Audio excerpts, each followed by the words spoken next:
आजकल हमारे देश में पेट्रोल और डीजल के प्राइसेस घी से भी महंगे हो गए हैं। यही हाल रहा तो एक दिन ऐसा भी आएगा जब पेट्रोल और डीजल के लिए भी हमें लोन लेना पड़ेगा। जो पेट्रोल 1990 में 12 रुपए में बिकता था वो अब 110 रुपए में बिकने लगा है। लेकिन क्या आपने कभी सोचा है कि पेट्रोल और डीजल को कैसे बनाया जाता है और क्यों ये इतना महंगा है? जानेंगे आज पेट्रोल और डीजल बनने की पूरी कहानी, तो वीडियो को बिल्कुल स्किप मत करना। दोस्तों, वीडियो में पेट्रोल और डीजल निकालने का जो प्रोसेस आप देखेंगे उससे आपको पता लग सकता है कि इन्हें बनाना काफी आसान है, लेकिन जो दिखता है वो अक्सर सच नहीं होता।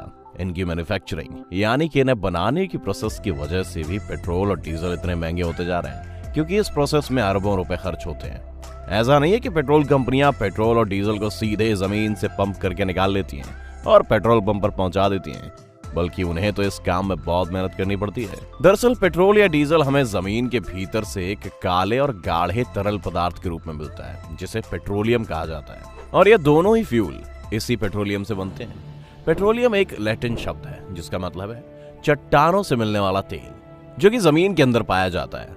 वैसे इस पेट्रोलियम के बनने की भी अपनी इंटरेस्टिंग कहानी है।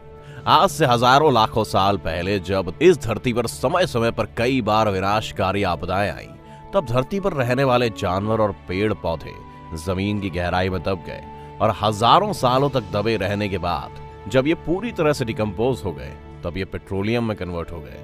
हजारों सालों तक दबे रहने के चलते ये प्रेशर और हीट की वजह से लिक्विड में बदल गए, और इनमें से बहुत सारे ऐसे सोर्सेज समुद्र के अंदर या फिर जमीन के नीचे अभी भी दबे हुए हैं। जब इंसान ने पेट्रोलियम और उसकी क्वालिटीज को जान लिया तो कई बड़े बड़े कुओं से ड्रिलिंग करके इस पेट्रोलियम को निकालना शुरू कर दिया। इस पेट्रोलियम में कच्चा तेल यानी कि क्रूड ऑयल होता है। इस क्रूड ऑयल में पेट्रोल, नेफ्था, केरोसिन, डीजल और मोम जैसी चीजें होती हैं। एक बार जब इसे निकाल लिया जाता है तो इस कच्चे तेल को कारखाने में ले जाया जाता है। इस कारखाने को रिफाइनरी कहा जाता है। लेकिन क्या आप जानते हैं कि कच्चा तेल हर जगह नहीं पाया जाता है, और दुनिया में कुछ ही जगहें हैं जहां ये तेल मिलता है। ये पेट्रोलियम जमीन और समुद्र दोनों जगहों पर मिलता है। जो पेट्रोलियम समुद्र में होता है उसे निकालने के लिए फ्लोटिंग रिफाइनरी बनाई जाती है, और जमीन पर जो तेल होता है उसे निकालने के लिए वहां कुएं बनाए जाते हैं। ये प्रोसेस सुनने में जितना आसान लगता है उतना होता नहीं है। समुद्र हो या फिर जमीन, असली वक्त लगता है तेल के सोर्स को ढूंढने में। कई बार तो इसमें सालों लग जाते हैं और अरबों रुपए भी खर्च होते हैं। जो तेल हम तक पहुंचता है उसे ढूंढने के लिए समुद्र में कई बड़ी और महंगी मशीनें लगाई जाती हैं, जो एक जगह से दूसरी जगह तक तेल ढूंढती रहती हैं। जब इस मशीन को एक जगह से तेल मिल जाता है तो इसे आसपास की चट्टानों से मजबूती से बांध दिया जाता है ताकि ये हिल डुल ना सके। इसके बाद समुद्र के अंदर ड्रिलिंग की जाती है, जैसे घरों में नल लगाने के लिए ड्रिल करते हैं वैसे ही। लेकिन ये जो ड्रिल होती है वो हजारों फीट नीचे तक होती है। जैसे ही एक बार इस ड्रिल से तेल मिलता है तो उसे पाइप की मदद से इस तैरती हुई रिफाइनरी तक पहुंचा दिया जाता है।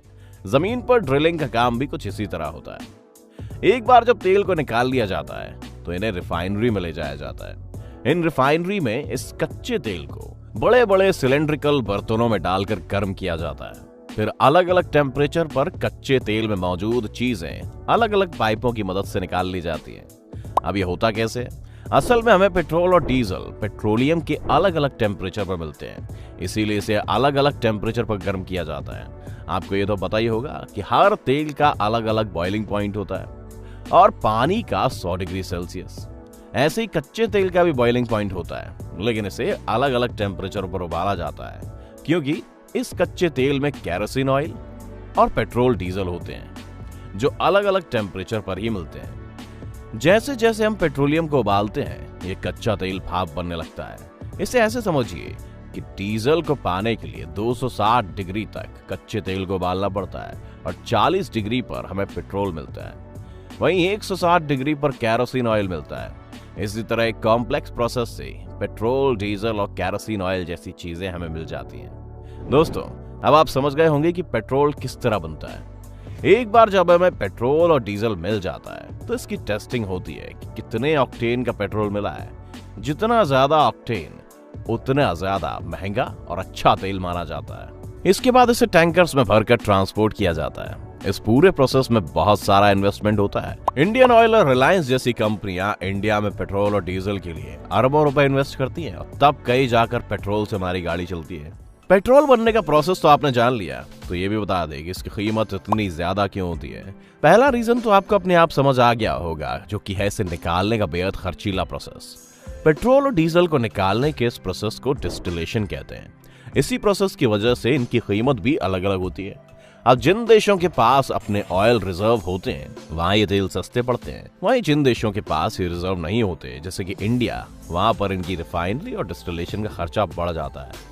जैसे कि वो रिफाइनरी जो समुद्र में ही पेट्रोलियम से डीजल और पेट्रोल बना लेती है, वो ज्यादा नहीं है। ज्यादातर समुद्र में सिर्फ कच्चा तेल निकालने की ड्रिल मशीनें होती हैं। एक बार जब इस तेल को निकाल लिया जाता है तो इसे बड़ी बड़ी रिफाइनरी में ले जाया जाता है। आज दुनिया भर में पेट्रोल और डीजल की कीमतें अलग अलग हैं, क्योंकि मैन्युफैक्चरिंग के साथ साथ गवर्नमेंट इस पर टैक्स भी खूब लगाती है। अपने इंडिया में स्टेट और सेंट्रल गवर्नमेंट मिलकर 60% से ज्यादा टैक्स लगाती है। इसके अलावा भी पेट्रोल और डीजल की कीमत हमेशा बढ़ती रहेगी। ऐसा इसलिए है क्योंकि पेट्रोल नॉन रिन्यूएबल सोर्स है, यानी कि एक बार ये खत्म हो गए तो फिर इसे दोबारा इस्तेमाल नहीं किया जा सकता। इसीलिए जैसे जैसे इनका यूज बढ़ता जा रहा है वैसे वैसे इनके प्राइसेस भी बढ़ते जा रहे हैं, क्योंकि ये धीरे धीरे खत्म हो रहे हैं। एक्सपर्ट्स कहते हैं कि जितनी स्पीड से हम इन्हें यूज कर रहे हैं उस स्पीड में दुनिया से 40 से 50 सालों तक तेल खत्म हो जाएगा। हमारी रोजमर्रा की जिंदगी में कहीं ना कहीं ये दोनों ही फ्यूल अपना अपना रोल प्ले करते हैं।